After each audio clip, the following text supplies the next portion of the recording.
مۆبایل هەڕەشە لە منداڵانی هەرێمی کوردستان دەکات.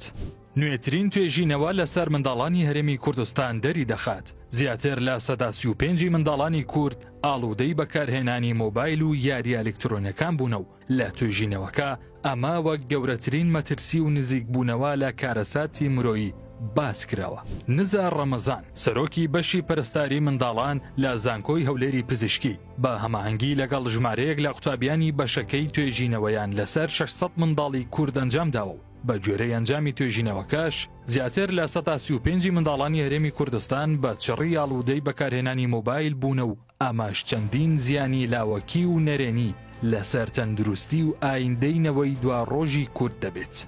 لە بەشێکی تری ئەو توێژینەوەیە بە ئامار سەلمێنراوە کە 180 منداڵانی خوار تەمەنی 6 ساڵی لە هەرێمی کوردستاندا مۆبایلی تایبەت بە خۆیان هەیە.